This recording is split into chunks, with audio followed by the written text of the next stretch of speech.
this video, we discuss about 2022 is terrible, but be prepared for 2023. Let's start the video. It's really important to find your risk tolerance profile. For me, I've got income, and any excess income goes into this. It's as simple as that, and that is my focus.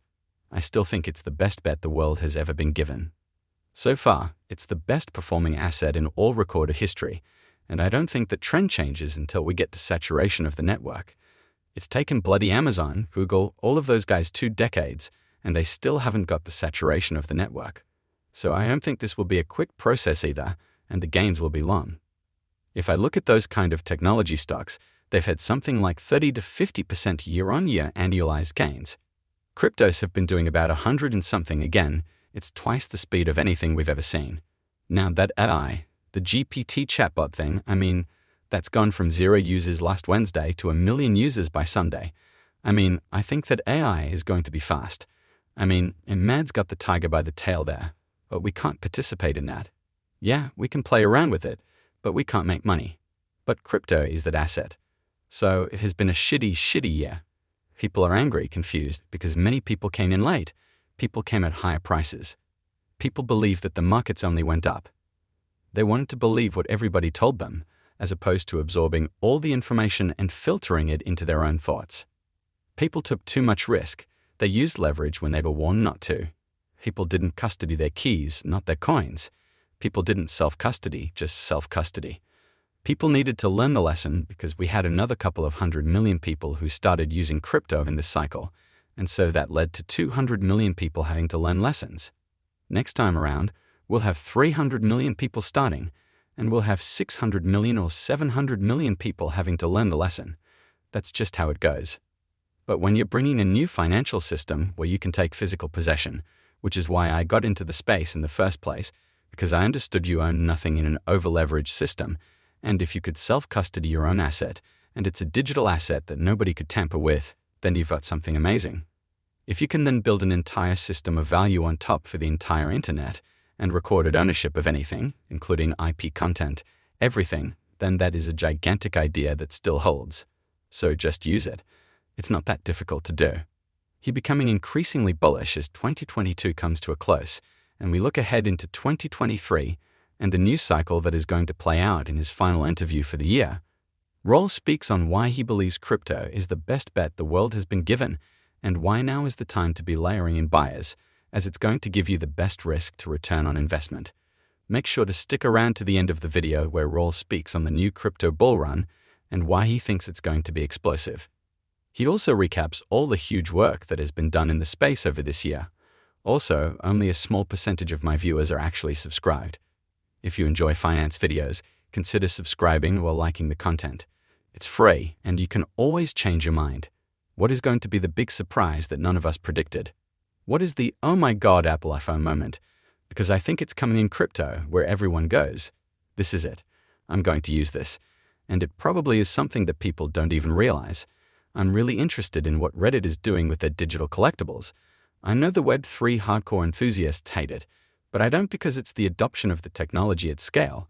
And firstly, I believe in the technology, that it's a better way forward, better for humanity, better for business models, better for creators, and better for you and me.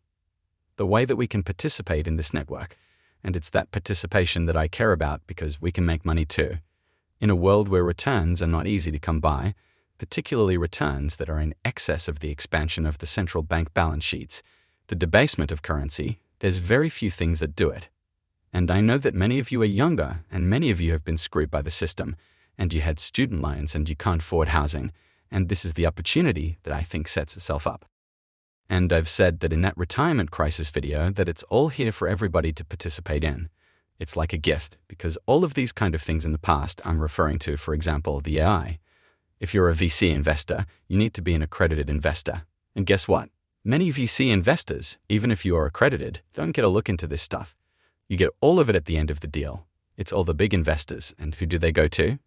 Well, they go to the billionaire inner circle, the sovereign wealth funds, and the pension plans who have the capital. You and I don't get a look at it. But the crypto market's different. Yeah, I know VIX get some of this stuff into the space, but a whole bunch of tokens are trading below VC entry levels. There are bargains everywhere if you do your homework. Also, we haven't talked about DeFi. I think DeFi got stress tested so well in this site. It didn't blow up. Yes, there are still hacking incidents. Yes, we've got problems with bridges. But the smart contract itself worked remarkably well, and C5 blew up. Why? Because if you are going to build a business that requires leverage to function on a 100-volt asset, you are smoking crack because you will always go bankrupt. It's pretty much guaranteed. So, for God's sake, avoid building business models on leverage. Please, everybody, stop trying to just give yield out to people. Allow staking to give yield. Don't manufacture yield from hedge fund borrowing or other participants. And if you do, make sure there are 50 counterparties, not one bloody counterparty like 3 Arrows Capital or Alameda. It's crazy, but we will get there. It's the growing pains we all have to learn the hard way. We learn what business models work, what doesn't work. We did that in 2001 in the dot-com. What rose from that was something even bigger than any of us expected. So good luck out there. Have an amazing holiday. Get some time off. Ditchun. Don't stay on Twitter. Stop fleeing poo at each other. Stop blaming people for your losses. Just be nice to each other because it's stressful for everybody. But we've got to be in this for the long term. This game is about surviving. It's not about blame. You've got to take responsibility for your own trades, your own self-custody. You need to take responsibility for the leverage you take, what exchanges you use. You're all smart enough to do that work. We will be there, always a real vision to help you, to give you the information. But we're not there to guide you. Now, my opinions are my opinions. They're not the opinions of Real Vision. Now I can be wrong.